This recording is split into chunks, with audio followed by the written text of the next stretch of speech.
Lately, the tiny American island of Guam has been threatened with annihilation by Kim Jong-un.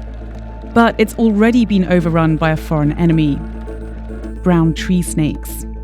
The snakes likely arrived on the island on a cargo ship or military aircraft in the 1950s, and now outnumber people on Guam by 10 to 1. Every effort to eradicate the invasive species has so far failed. Vice News went on a night hunt with a biologist who's tracking down brown tree snakes one by one.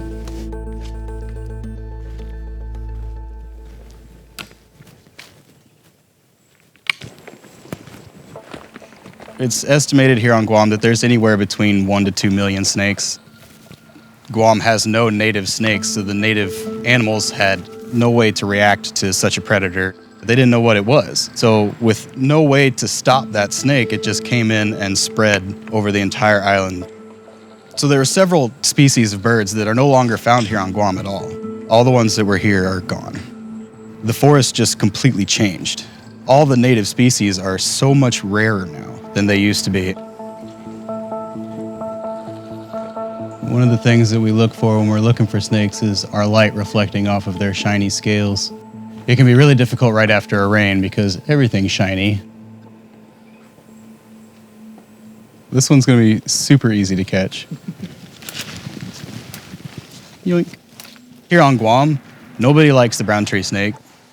They eat their chickens, they eat small cats. So they're a real nuisance to people in their home life. They'll get in your house. There have been reports in the past of them coming up through the toilet, which is terrifying. The goal of the USGS is to eradicate the brown tree snake. To do that, they need to understand how the snakes behave. After they catch them, they take them to a lab where they implant tracking devices inside each snake so they can study their movements. The data is then used for various methods of eradication, such as placement of traps and poison. We're doing what we call morphing of these snakes. We're collecting data on their size, their weight, the gender of the snakes. So brown tree snakes are technically venomous. They're just not really any threat to someone my size or an adult person. A visual check for the male is just kind of roll and express, and that tube that pops out is a hemipene, so that indicates it's a male. These containers are what we're housing our snakes in for surgery. Right now, before surgery, they're in there, they've got a little water, they've got a place to hide so that they kind of can feel safe in this stressful environment. We're using isoflurane. It's an inhalable anesthetic. We'll put the snake's head in this end, and it's going to start inhaling that anesthesia. So when they're completely under, we'll have that amount of time, 15, 20 minutes, however long, to do the surgery.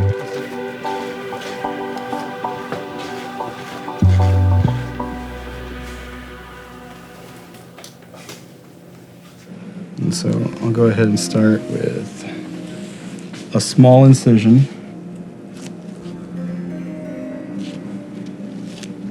And we'll take our transmitter and just slip it inside the body cavity.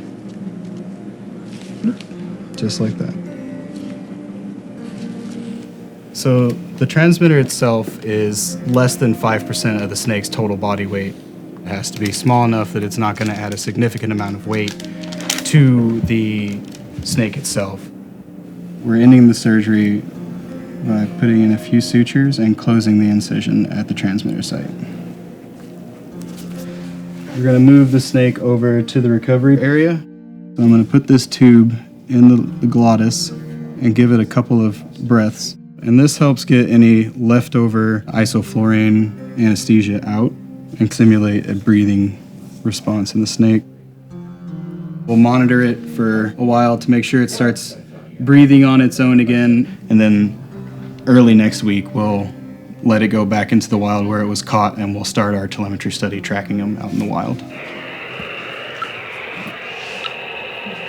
So it's definitely working.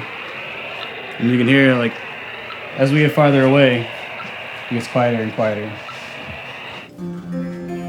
The more that we know about these individuals, the easier it is to find control methods to help suppress them or eradicate them. I definitely think that we can get the snake population to a point where native species can be reintroduced.